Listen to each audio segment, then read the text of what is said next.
Very good. Okay, I think we're going to kick off. Good afternoon, good evening, everyone. Welcome to Ridge Vineyard's Winemakers Roundtable. This is David Amadia, president of Ridge, and it'll be my pleasure to host today's tasting. Today's theme is Montebello Estate and HVS, which is our Historic Vineyard Society wines. So we have four excellent wines that we'll be tasting with you today. A few housekeeping points for everyone. If you have a question for the production team, please use the Q&A function. We will answer as many of the questions live as possible.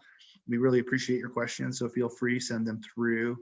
We're also going to have some Ridge team members monitoring and answering questions through the Q&A function as well.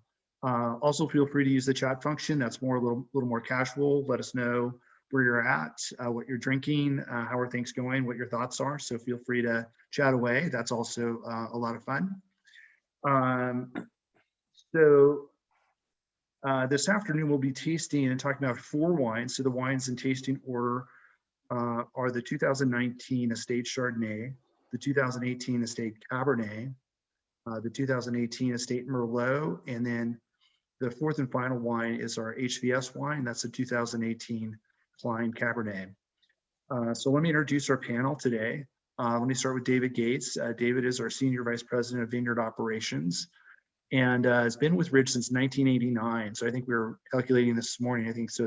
David's coming up on his 33rd harvest at Ridge, as he says, if he survives it. But we hope he does. And we thank David for joining us this afternoon. John Olney is joining us as well. John is our head winemaker, recently promoted, joined Ridge in 1996. And John oversees both of our production facilities, both at Lytton Springs and at Montebello. And prior to Ridge, got his degree in winemaking in Burgundy, and also had the ability to work at some great wineries in Europe as well. Like Domaine Romanée-Conti and Domaine Tempier and Chave and others. So comes to us with obviously a great amount of experience. And finally, Mark Vernon, who's our CEO. Mark joined us at Ridge in 1998 and oversees everything at Ridge, including all of production. So thanks to our panel for joining us this afternoon.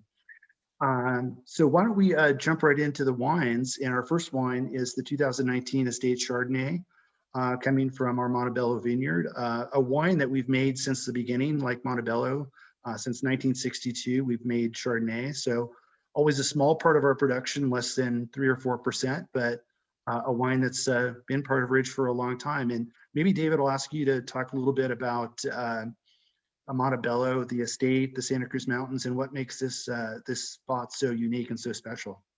Sure. Thank you, David. Welcome, everyone.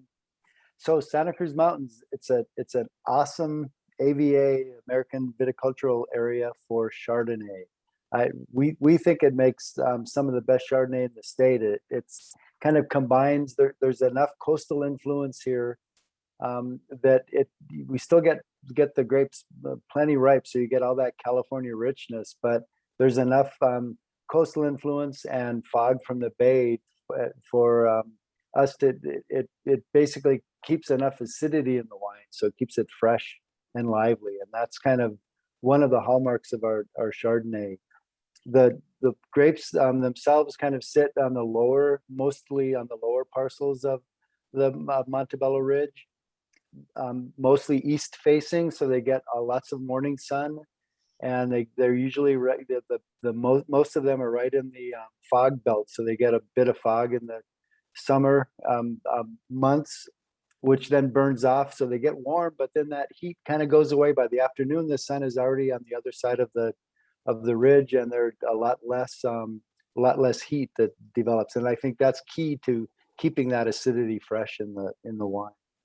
They get plenty ripe. We are always scrambling to get the Chardonnay in before it gets too ripe, and it creates this beautiful, rich Chardonnay that again stays light on its feet because of that acidity. John, you want to talk a little bit about the winemaking, which is ultra traditional on the Chardonnay and with a lot of Burgundian techniques? Yeah, absolutely. Hi, everyone.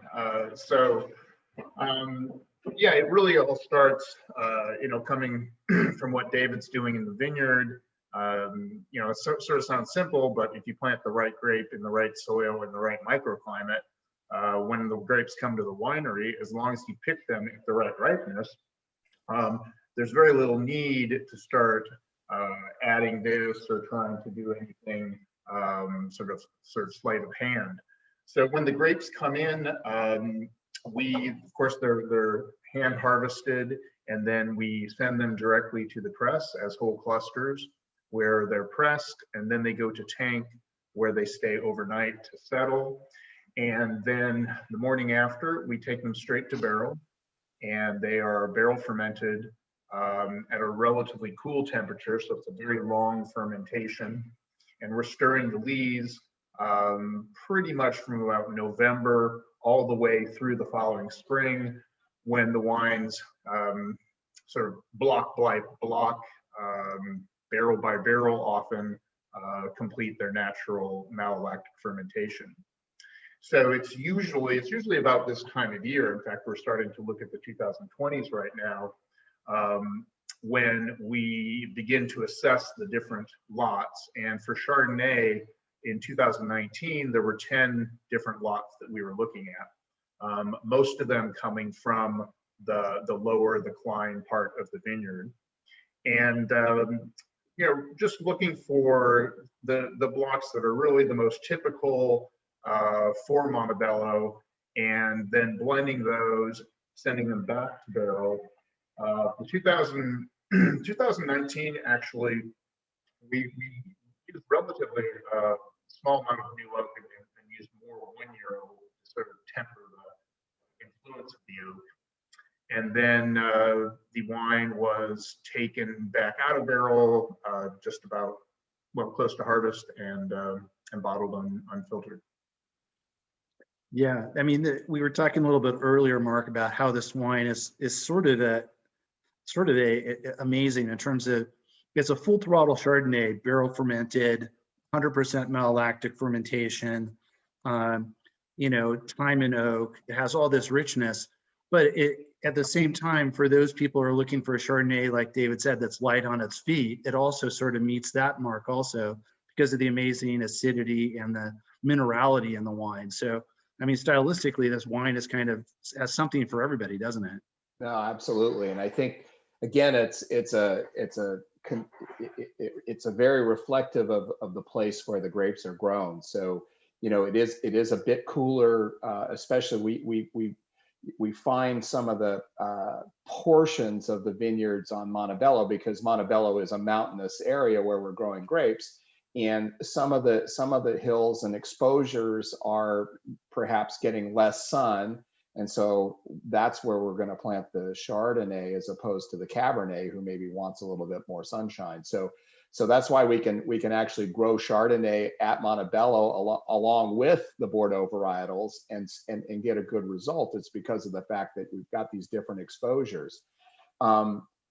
And I think it's overall the fact that it's a bit cooler than where quite a bit of other Chardonnay in California is grown. So we certainly still have very wonderful fruit in the Chardonnay, but it's the acid, and it's the minerality, and it's the body of the wine too. I think the mouthfeel component, all works together to give you something that's really, I think, pretty unique to a California Chardonnay, and more, maybe a little more akin to what you would see coming from Burgundy as well. So, yeah. But it's, I think, again, it's just a testament to the uniqueness of the Montebello site with the limestone and its cooler, close proximity to the ocean. It just gives us this wonderful wine. John, I know we were talking about this earlier today too, and we have a question about French oak versus American oak in the Estate Chardonnay, and maybe you want to talk a little bit about the evolution there. Well, you're muted, John. I'm sorry.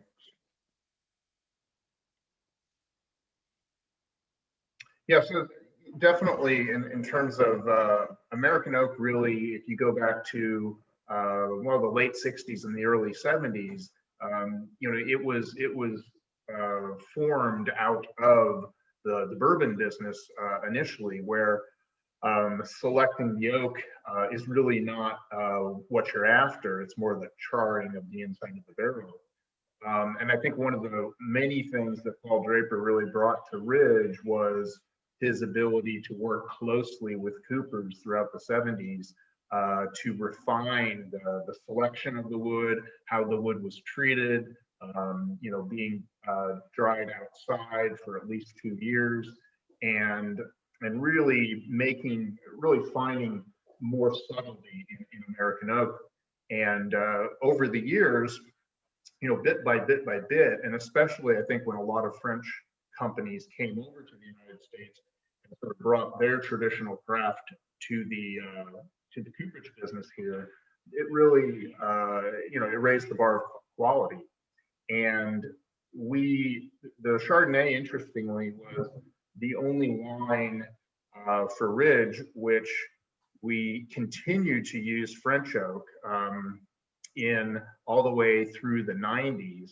And it was in the late 90s, I think in 97, where we started to introduce a little bit more American oak as we became happier and more comfortable with certain forests, certain coopers. So today, this is, the 2019 is over 90% American oak and less than 10% French oak. And really, clearly, it's come a long way, the barrel building business. I would think even some of the most expert tasters would have a hard time identifying what the oak is in this wine. It is so well integrated, and there are not any too serious markers of it being American oak versus French oak in this wine. I mean, I think it would be very difficult, John, don't you? No, I agree. And one of the ways that if you're not really getting a pure oak flavor, that's a good sign that you haven't used too much oak. So that's one of the big challenges with, especially with white wine, because if you bring too much oak and it really starts tasting like oak, in some ways it doesn't matter if it's French, Hungarian, or American, it begins to dominate the wine.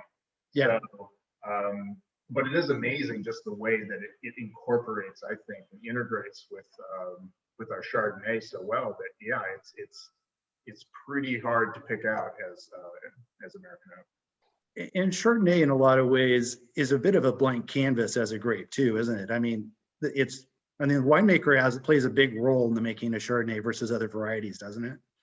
Yeah, it does, and I think that one of the, again, it speaks a lot to the uniqueness of the Santa Cruz Mountains and to Montebello, that one of the challenges in California, which is generally a very warm climate, is when you're growing white grapes, you're growing Chardonnay, the sugars are going up and up, but they're doing that at the expense of acid. So you introduce some oak to it, and it really can kind of make the wine a bit cloying. Where here we have that minerality, we have that natural acidity that I think really holds the wine together. And it's not a super fruity wine, but the fruit is there in the right proportion. So, I think it really helps to incorporate the oak a lot more. And David, of course, we're getting questions of Montebello Chardonnay versus Estate Chardonnay, and was the Montebello made in the 2019 vintage, and what are we looking for lot-wise for a Montebello Chardonnay versus an Estate Chardonnay? Sure, there was a little bit of Montebello Chardonnay made in 2019, and it's really a block by block decision. We look at the wine, and we want the Estate Chardonnay to be very approachable, maybe fresher, more fruity. The Montebello, it usually has a little more acidity, and the fruit flavors are a little bit less, well, maybe a little more citrusy, but on the rind, like lemon rind, something like that, less flowery. And it needs a little bit extra time in barrel, and it is more reticent when it's young, but it ages beautifully. So it's got a little more structure, a little more acidity to it than the Estate Chardonnay, and typically it's a little lower in alcohol, And it can vary depending on the year as far as what block it comes from, block or block. Sometimes it's not quite a barrel selection like you hear people talk about, but it's almost that way because each of the parcels are picked separately, kept separately in their barrels. But when you barrel ferment, every barrel can kind of act a little bit differently too as it ferments away. So it's selecting the very best of those that are the leanest wines, I would say. And that's an interesting point you made in terms of there was an 18 Montebello Chardonnay made, and that's being released this year. The 19 will not get released till next year. So as you were talking about, we feel that the Montebello requires about a year more of bottle and barrel age before release than the estate because of the need for it to settle down a little bit before we put that wine out to market. There is a Montebello Chardonnay available, but it's the 18, not the 19 at this point in time. And talk a little bit about the ageability of both the estate and the Montebello, David. You mentioned that, but people are asking about the ageability of these two wines. So how old do you like to drink your white wines? That would be the question. If you look at, now this is, back in the day, so 20, 30 years ago, big Burgundy collectors, white Burgundy collectors would say, yeah, you can drink it when it's young, but save some bottles and open it up in 10 years, open them up in 10 years or longer. And I would say the same with our estate or the Montebello Chardonnay. And what happens to the wine is it loses its fruitfulness, its very fresh fruitfulness. And the aromas take on a little bit more of a nutty character. So if you've ever had an older white wine, it can be amazing. And the color can actually get a little more yellow than it is. But as long as you have that good acidity, it can really stay fresh even when it's 10 or 20 years old. A great example of that is the 97 Chardonnay. We bottled it all as Estate Chardonnay. And I swear, Paul Draper and his wife Maureen probably drank more bottles of that wine, and that was the impetus for us to starting in '99 to make a Montebello Chardonnay because it was so age worthy and so beautiful, and it's like we had to then kind of separate that out. So it will age beautifully for a long time, but you have to know and appreciate older white wines to really fully enjoy it. You have to try it. I just had the 2012 Montebello Chardonnay this past weekend, and it's just tasting glorious right now. And even the 12 still has a fair amount of primary fruit to go together with those secondary characters you were describing, David, that nuttiness and is a little bit of caramel and some of the other flavors that come into being with the age. And when you combine those primary fruit with those secondary flavors with the good acidity, it's just an incredible glass of wine. And so I think for many of the Montebello Chardonnays, 8, 9, 10 years is really can be a fantastic time to drink the wines. Yeah. Well, good. I think we're going to move on to our first red wine, which is the 2018 Estate Cabernet. And John, maybe you can address the questions around, is the Estate Cabernet a second wine to Montebello? Is it a standalone wine? What differentiates it from Montebello? Because I think that's a common question we get about this wine. Sure.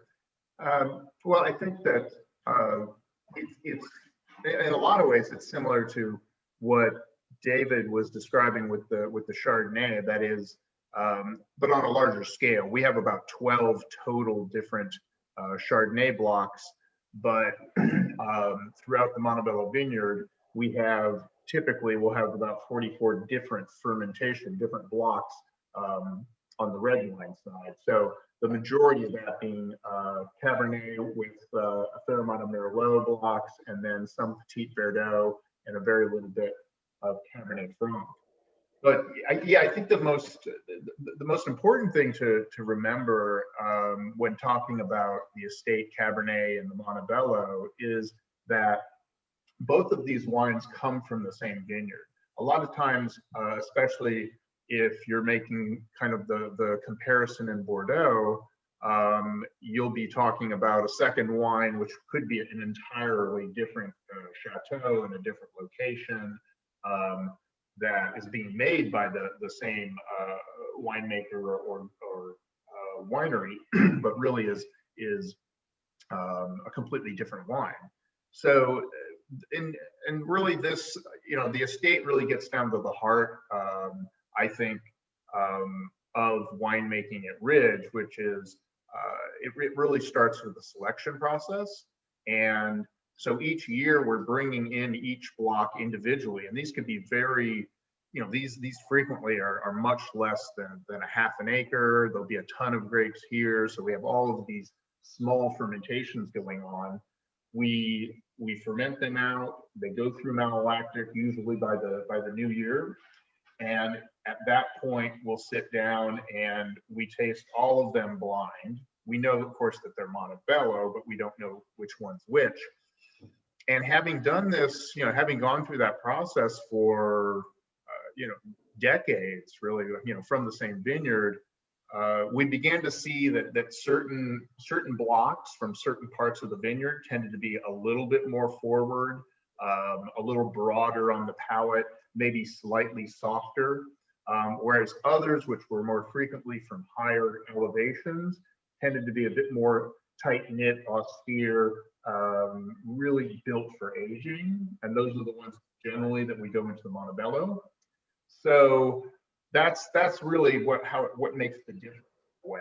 But when you do have the Estate Cabernet and the Montebello side by side, I mean, the similarity is close enough, that I sometimes feel we could just make one wine, but I think we do a better job by creating these two different wines from the same vineyard. And I mean, to say that the Estate Cabernet is a bit more forward, this is still a wine that has the structure, the intensity, the concentration, the acidity to age in any vintage for 20 plus years.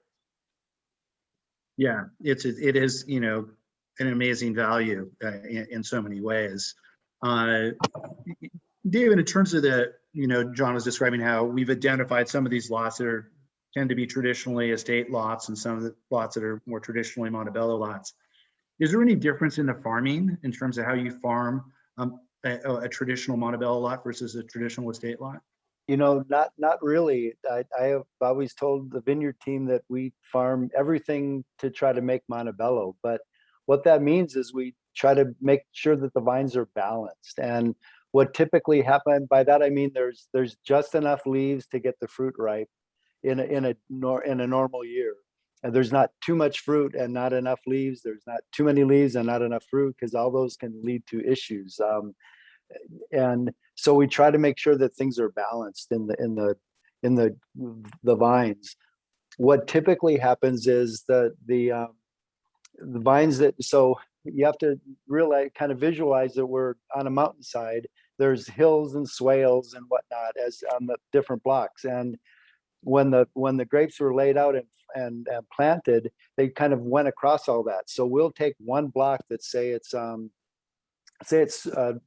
Camp Hill, which is about a 3.5 acre block. We'll pick that 3 times. So the center part has less soil on it. The swales on either side of Camp Hill have heavier soil, bigger vines.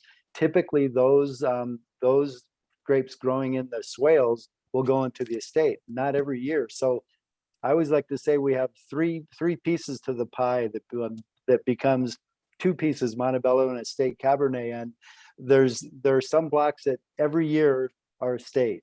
And there are some blocks that every year, 9 years out of 10, I would say, to me, becomes every year. There are Montebello, but there's this big chunk in the middle that can go either way. And a lot of it depends on the vintage. Some vintages most vintages favor the higher elevation blocks. There are a few vintages that, if maybe it was really hot at harvest or for whatever reason, favor the lower elevation lots. So that can make it kind of change. But yeah, we long story short, we try to farm everything that to create balanced vines, and that holds true, you know, whether it's here at Montebello or up in Sonoma. That's how you can really get the most distinctiveness out of the grapes, which shows in the wine. Yeah, it takes a lot of effort and a lot of energy and a lot of focus to be able to do that. And but it shows in the wine. It's so impressive.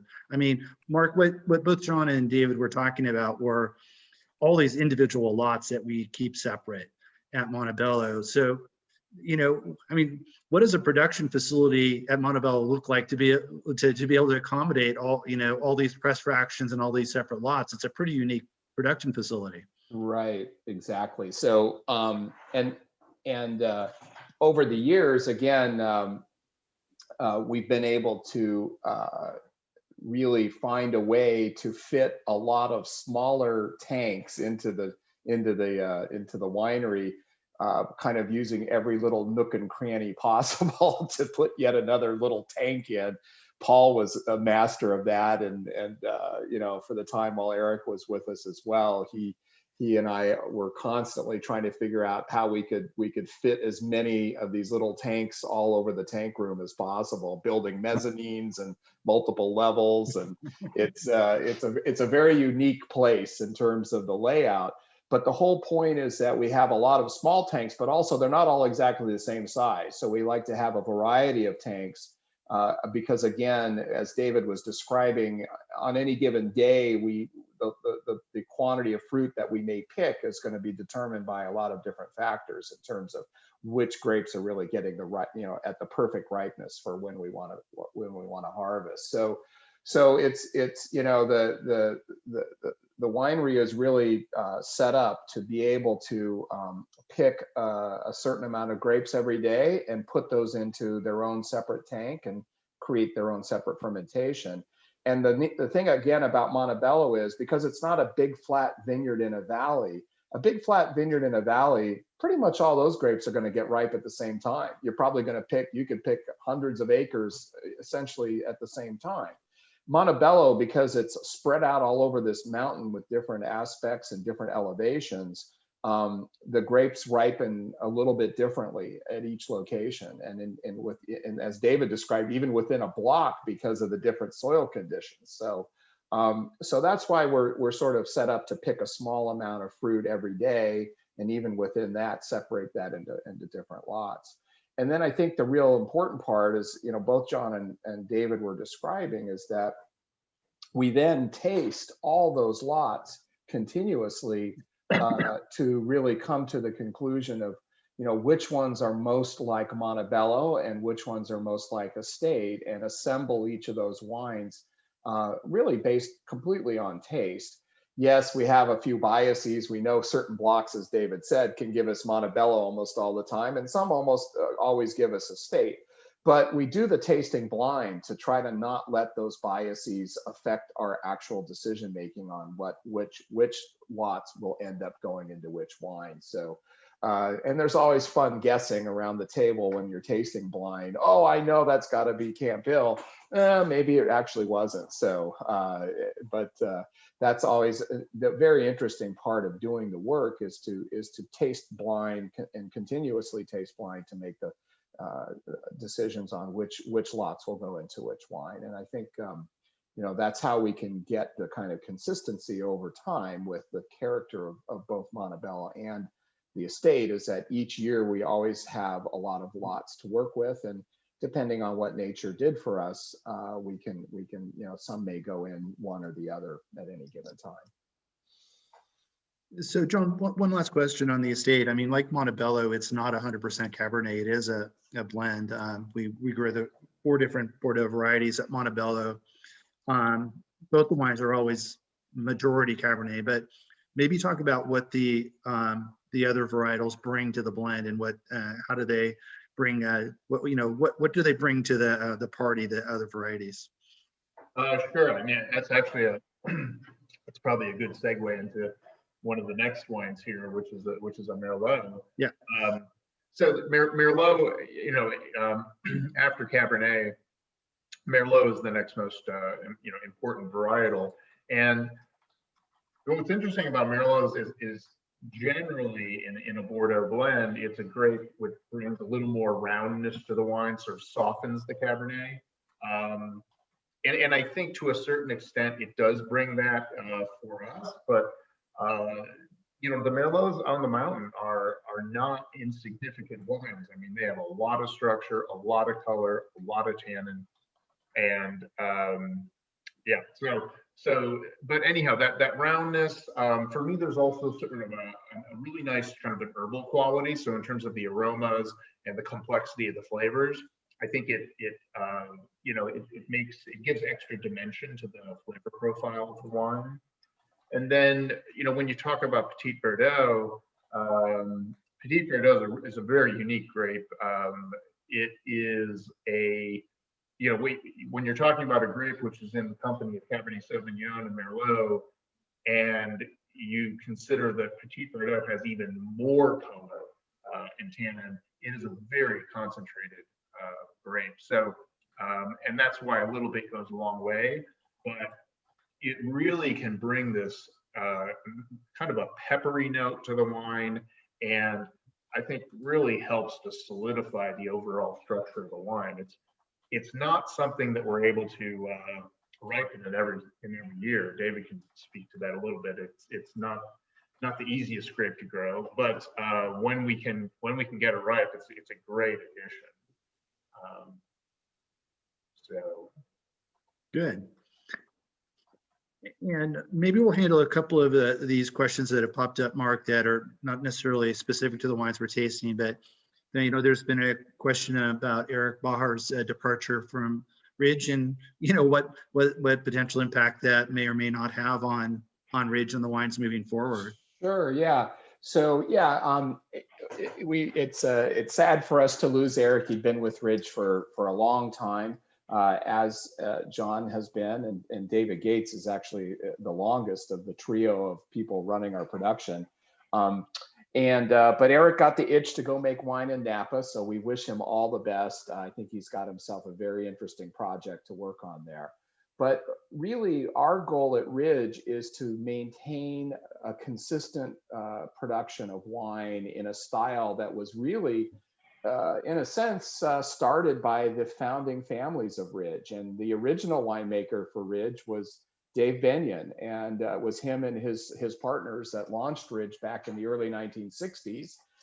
They brought on Paul in 1969, and a big reason Paul joined Ridge was he was in harmony and alignment with the philosophy of winemaking that had already been begun by Dave and the partners, which was this minimalist intervention, pre-industrial winemaking philosophy, and looking to make wine from grapes from uniquely incredible sites, and let the uniqueness of character shine through in the final product. So this has really been the goal for winemaking at Ridge, from the original winemaker Dave Benyon through the many years at which Paul was the head winemaker here, and then you know, a transition where Eric and John were taught by Paul and continued really making these wines in the same style.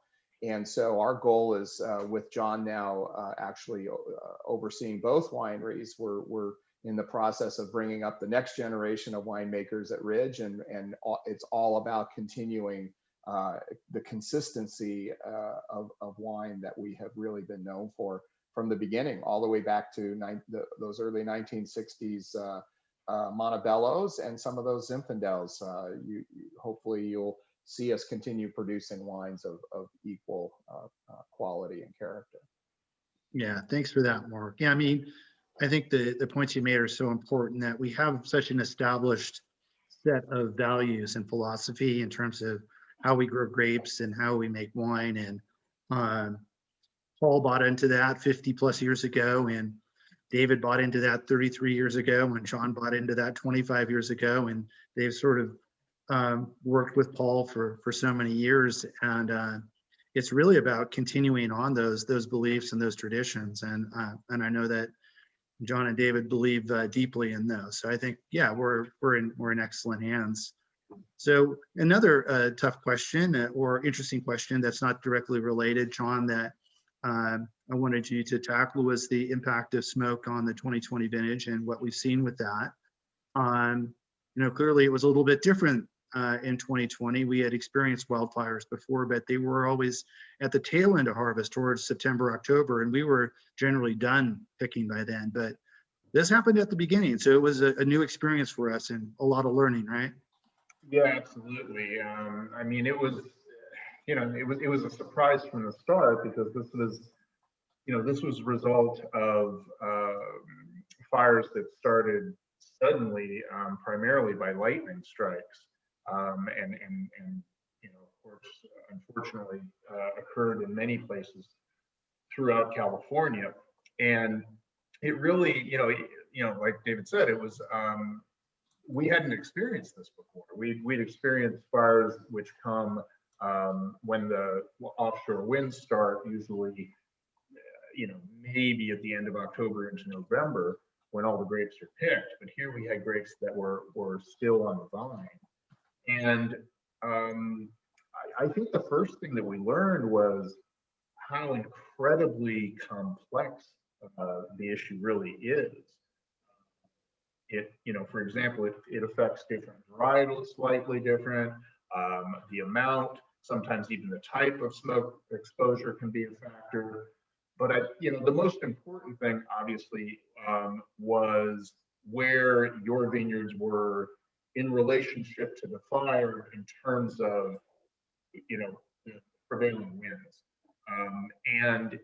At Montebello, I think we were quite fortunate because the main fire was to the south west of us, and most of that smoke didn't pass over the vineyard with very significant concentration.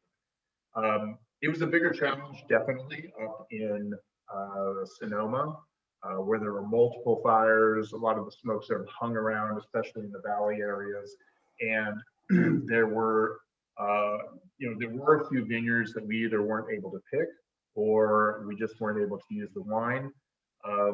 Most of those were outside growers. So in terms of our estate grapes, we really didn't, we didn't have to declassify hardly anything. So, I mean, I think we really dodged a bullet, but it was a big eye opener in terms of, what to be aware of and what to be looking at and how to strategize, about this in the years ahead.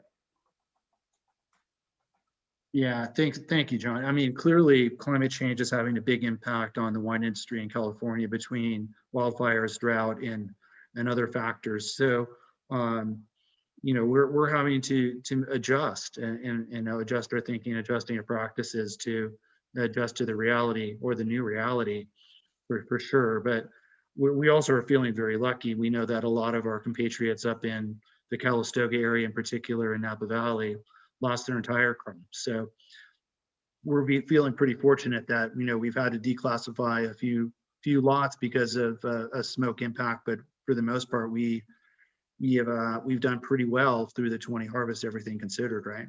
Yeah. Okay. Good. Well, why don't we get back to the wines then? So the next wine up is the 2018 Estate Merlot.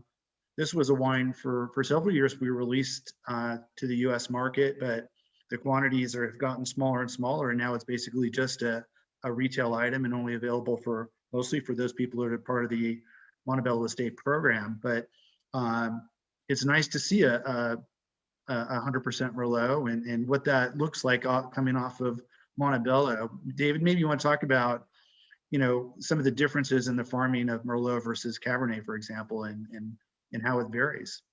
Yeah, Merlot doesn't grow as vigorously as Cabernet if you have it on the same soil. It's just a little bit weaker. The clusters can be bigger though. So again, talking about vine balance, most years we don't have to thin very much in Cabernet, at least in our established mature blocks. But even in the mature blocks of Merlot that are 30-ish years old now, there's some years when we have to thin just because there aren't enough leaves for the amount of fruit. The other unique thing about Merlot is that it is very sensitive at bloom to weather, and if the weather's kind of bad at bloom, it can shatter like crazy. So which means that the flowers in the clusters don't set fruit, so you get not very much fruit. And then that did happen a little bit in 18. There was not a lot of Merlot, but there was enough of it at the lower elevations. Again, it's nice to have that spectrum of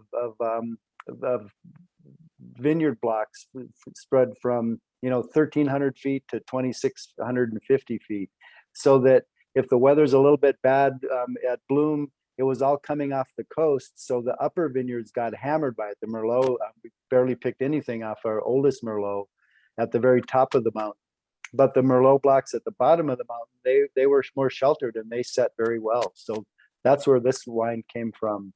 And other than that, it's pretty easy to grow if it sets enough fruit and you get enough water so that the vines can actually grow. Last year was a dry year for us, 2021 for instance, or 2020, and we didn't put a lot of growth on the Merlot, and this year we have had even less water overall. We're at a third of normal rainfall, so we're very concerned. We have an irrigation system that we'll have to reactivate on some of our Merlot vines just to make sure that they can survive the year, because I don't expect to get much more rain. 2018 was a year that we didn't get a lot of rain in the winter, but we had good rain in the spring and then some rain right at bloom, and that's what saved the vintage. And it was also followed or preceded by a year 2017 that emphatically broke the drought. We went up, we had a lot of water reservoirs still in the soil. Yeah. So yeah, Merlot's it's a fun grape to grow. I like it a lot, and it's delicious when it's ripe. To taste the berries, they're very nice.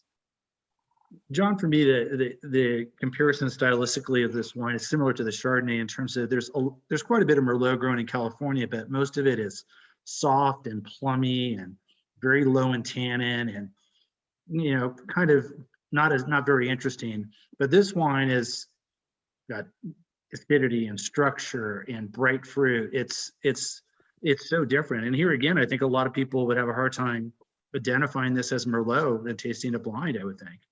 Yeah, I think you're right. I think a lot of Merlot is made. It's often made in a way to almost make it, it has dark color, but it has sort of in a fruity kind of a character to it, which I think sometimes simplifies the wine a bit. Here, you have that really nice roundness. You have the fruit. There's good cherry fruit. There's lots of plum, but it's still a wine that has that nice earthiness of Montebello. And this is actually a single vineyard wine too. It's just one single vineyard, one single block, the Casa Grande block at Montebello. So yeah, no, it definitely has. There's a lot of complexity there. I think if someone blind tastes you on this, and I think a lot of people would have a difficulty picking it out as Merlot.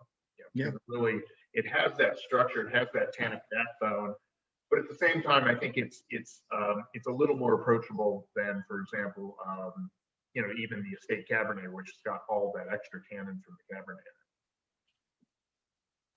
Mark, we were probably 10 years ago.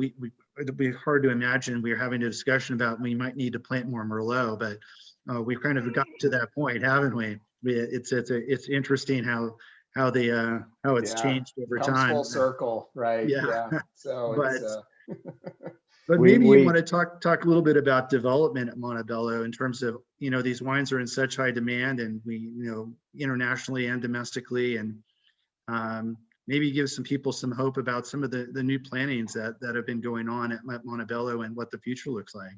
Sure. Yeah, we it's not easy to obtain additional land at Montebello to plant and grow grapes on. So we're always looking at that and working on that. And fortunately, a few years ago, we were able to conclude a land transaction with our neighbor, the Mid-Peninsula Regional Open Space District, which is a very large landowner along the Montebello Ridge.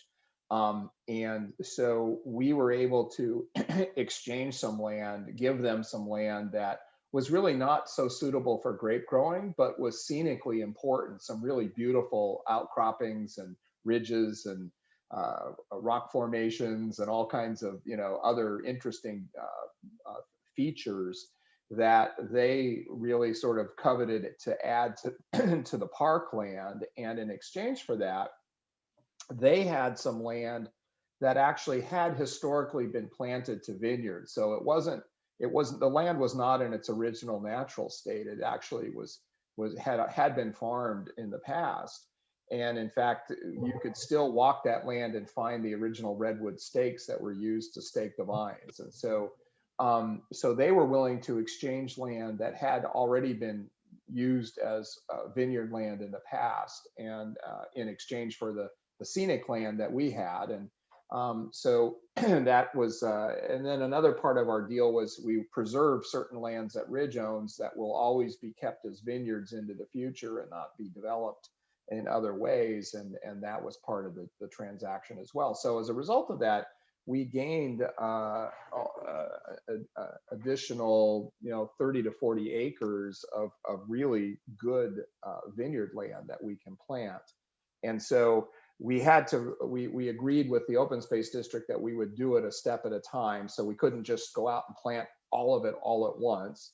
And in fact, realistically, we probably couldn't do it even if we wanted to, because when you plant a new vineyard, it takes a lot of water to get the vines established in the beginning. And water is a precious thing up here at Montebello, and we only have so much of it available to use. So we have a 20-year development plan during which we'll continuously plant new acreage of vines. And I'll let Dave talk a little bit more about where we are in that plan right now. So go ahead, Dave. We're in phase 2 of 6. So, and phase 1 was the largest. That was the actual easement, or excuse me, the actual land exchange, and that's 9.5 acres of Cabernet. And then what we're planting in phase 2 right now is about 7.5 acres. That it's going to be rootstock now. We're not sure. I know some of it will be Cabernet. Some of it could be Saint Macaire, could be something else. We don't know. Maybe some Cab Franc. And those are the 2 largest parcels, the 2 easiest to develop. And then after that, phase 3 goes down to about 5 acres, and then 3 acres, and then a big piece that's the old historic terraces that are unbelievable. If anyone's ever traveled to Cinque Terre, that's kind of what they look like, only miniaturized, but as steep. And that's phase 5 and 6. So Dave's yes. waiting for fully robotic tractors. So when it's time to actually farm those steep terraces, that we don't have to worry about a tractor driver getting into trouble there, right, Dave? Absolutely right. And maybe a monorail to bring the fruit up the hill or something. I don't know. I was thinking donkeys, David. That's yeah. There you go. That could be. Yeah. Or mules. John likes mules, right? There you go. Yeah. Oh, and Merlot. Speaking of Merlot, we had 2.5 acres of fallow land that had been Cabernet, that had been fallow for 5 or 6 years. And last year we planted that to Merlot. So there is a little more Merlot in the future. Yeah. So this is good news, particularly as these vines are young, David. Probably going to be Estate Cabernet fruit, but we can certainly, in the next 5 or 6 years, start to see those vines produce and start to make wine. So there is some nice hope for the future there. Absolutely. So we actually were asked this question this morning on another tasting as well, but are you experimenting with any new grape varieties? Which is kind of funny because we just had an announcement, I think, yesterday, but about Pinot Noir. And then and John, you were talking earlier about Grenache Blanc as well. Maybe you want to comment on both those, John. Yeah, so I think it's a pretty exciting time in California. When it comes to grape growing, for so many years, like many places in the New World, I think that people initially were planting what I call sort of reference varietals. So Pinot Noir because you've been to Burgundy, Chardonnay because you've been to Burgundy, Cabernet because you've been to Bordeaux. And I think what a lot of people are starting to realize is that even though it's kind of hard to imagine from what we sort of see in a retail store, but there's thousands and thousands of different grape varietals grown throughout the world, and that's just for vinifera. In other words, the grapes that make the best wine. So there's all of those different possibilities, and then when you combine that with all of the different possibilities in terms of soil, in terms of microclimate, you can see how in a lot of ways we're really just scraping the surface, I think. And what we're seeing now, I think, over the last 10, 15 years is a lot of grape growers really, wineries, winemakers sort of taking a step back and saying, I don't necessarily have to make a varietal wine. I can make a wine where I'm going to combine several varietals and I'm going to name it more about where this, more after the vineyard, much in the sort of French style. So, we're starting to see some really interesting things being planted. And David was down in Paso Robles, and he found a source for at Adelaide Hills for someone who's been growing Rhone varietals, Rhone white. So in 2018, we made our first sort of Rhone white blend, which was primarily Grenache Blanc with some Roussanne. I think there was a little bit of Viognier in it. So we're now, so that's kind of where we've dipped our feet in terms of, experimenting with some other varietals. And, but there's a lot out there. There's a lot happening. It's pretty exciting. Yeah. And David, you might want to mention, we did have a very small release of the Pinot Noir from Santa Cruz County earlier this week that went out. Not a lot, but a little bit. So people are starting to become aware of the fact that we have dipped our toe into the Pinot Noir world a little bit too. Very early days, but working with the vineyard and, sort of happy with the initial results, right? Yeah, it's in the little town of the little hamlet of Corralitos, so almost to Watsonville, just below the AVA, just below the 400-foot demarcation for the Santa Cruz Mountains. And the Gallis own it and have planted it, and we're very happy to work with them. Absolutely. So yeah, I think everybody who got the email was a little blown away when they got that we were releasing a Pinot Noir yesterday, but it's fun, and I think it's great. And I think experimentation, Mark, is part of the Ridge DNA. I mean, the ATP Club is the Advanced Tasting Program, and that was all about trying new vineyards and new varietals. And I think that's just part of who we are, Mark, don't you think? Oh, absolutely. No, I think, again, if you look at the history of the wines that Ridge has made, the Advanced Tasting Program has been a place or an opportunity for Ridge to try new things and share those with customers. And sort of over time, if the customers are really enjoying the wines, then that's those are wines that we add to the portfolio on a long-term basis if we can. Sometimes we'll make wines from grapes that we purchase, and it just may not be the case that we can continue buying the grapes forever. So that's one of the reasons we have some wines come and go from especially, again, the ATP program, is that we're not always able to buy the grapes forever. And it gives the winemaking team a chance to explore both new varietals and also new areas, new locations. Because again, we're always trying to find those really incredible, unique places that give you grapes that are just, better than almost any other place there is. And, we like to think we've found that with Montebello for a Bordeaux-based wine. We found it at Geyserville and Lytton Springs for our Zinfandel blend wines. And, we think we've we've got a spot for Carignan from Stan Bucagnani's ranch that's just pretty unique and special.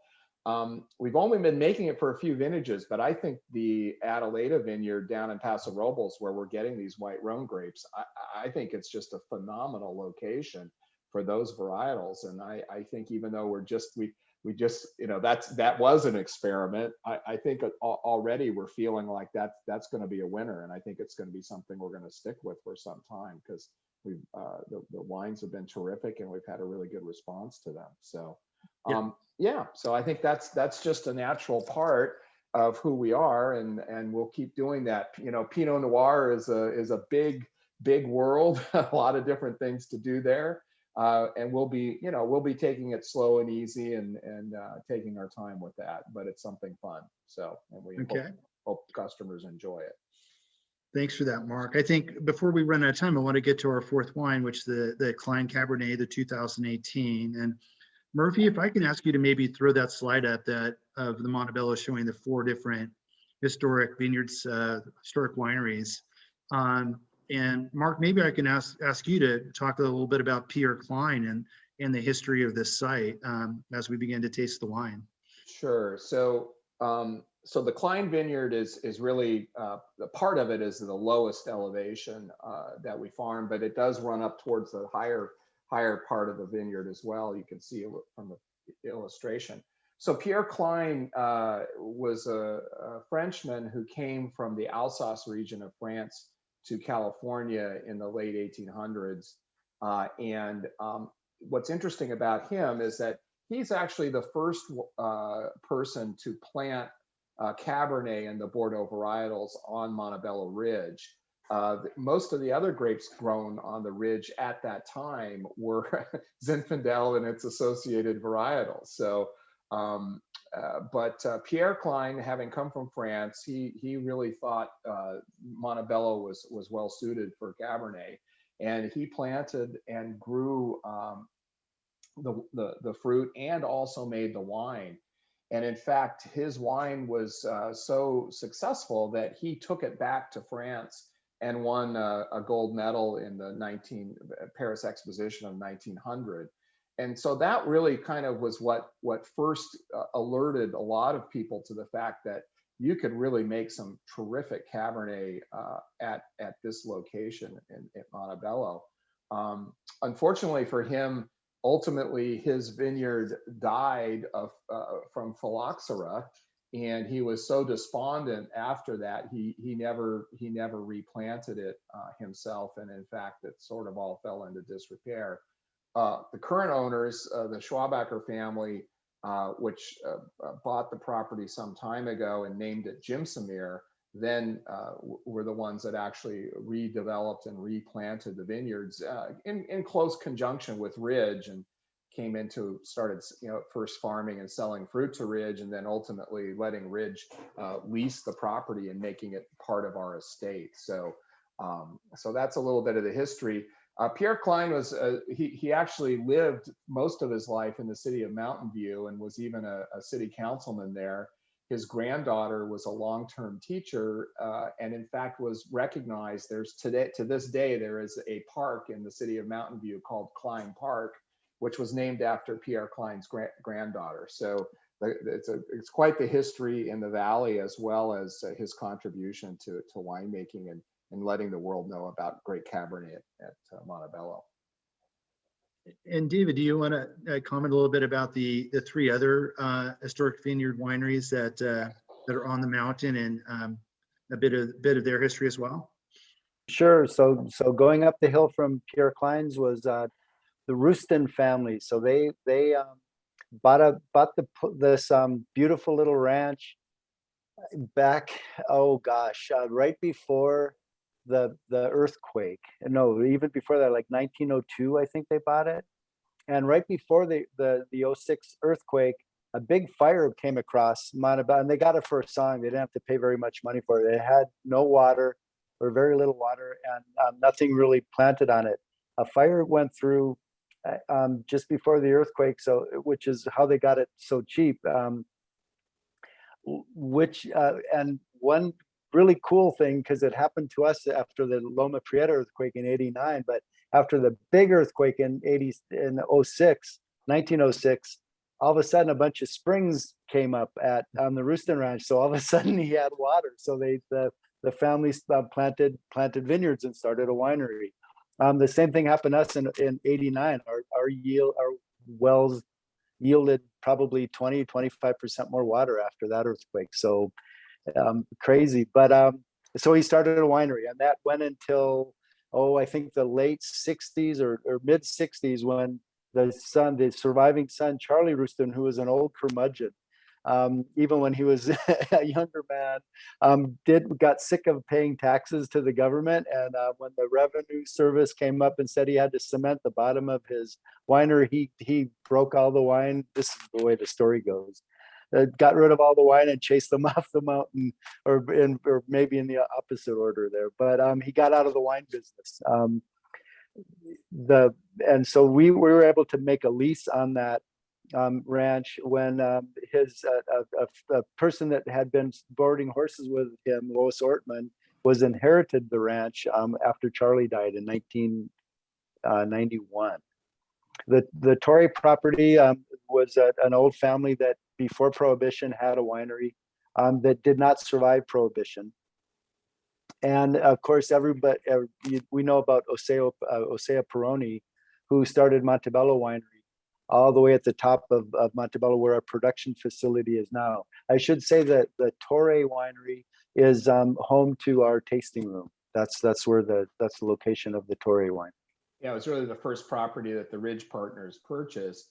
And to this day, if you go, you'll know that Torrey Drive or Avenue is in Cupertino, and actually the city hall is located there. So the Torrey family was a pretty prominent family in the history of the city of Cupertino. So John, from a wine perspective, tasting the Klein Cab versus the estate, what do you see as the differences between the two wines? Well, so the Klein, again, even though it's coming from that part of the vineyard, this also is it's just a single block. It's the gate block. And, and David was mentioning earlier that, in some cases, even though it's one vineyard block, we'll pick it separately. And that's what we did here. This actually is what we call the stressed portion of the block. And so if you look at the estate, a little over half of the Estate Cabernet comes from the Klein vineyard. And we generally find a little more softness in the Cabernet that's coming out of that ranch. And as a pure Klein block, I think you see that here. For me, this is a wine which has that Montebello character, but there's this really nice sort of zingy acidity to it that I think really brings the fruit forward. And the tannins are just a little rounder. So for me, it's certainly a wine that's going to age very well, but it has that ripeness and fullness without really being heavy, and just really great focus to it. I think it's a neat wine. So old Ridgeites, or people that have followed Ridge for a while, might remember Jim Sumer Cabernets. We used to make them when we had the Cabernet program, and one of the most famous ones is 97, which is still the 97 Jim Sumer Cab, which is still drinking beautifully today. And that's what the 2018 reminds me of. Just a really beautiful wine. So David, is the Klein Cab the same as a Jim Sumer Cab, or are there differences between the two? It's the same ranch. It's just that we decided we still call the Jim Sumer Zinfandel, or we still call the Zinfandel from Jim Sumer, but we decided to go to the more historic name, the pre-prohibition winery name for the vineyard. Yeah. So which is why we call it the Historic Vineyard Series. Okay, so the old Ridgeites who love the Jim Sumer Cab, the Klein Cab is the same thing. It's the same thing, absolutely. Yeah. Probably from the same block, because the Gate block is the oldest planting besides the Zinfandel, it's the oldest Cabernet planting on the ranch. Well, great. Well, I see that we've actually kind of gone over time a little bit. We have a bunch of questions we didn't get to, and I apologize. There's just so many questions and so many good ones, but we only have a limited amount of time, and we'll try to get answers to as many of these as possible in writing. But I want to thank the panelists today, Mark Vernon, David Gates, and John Olney.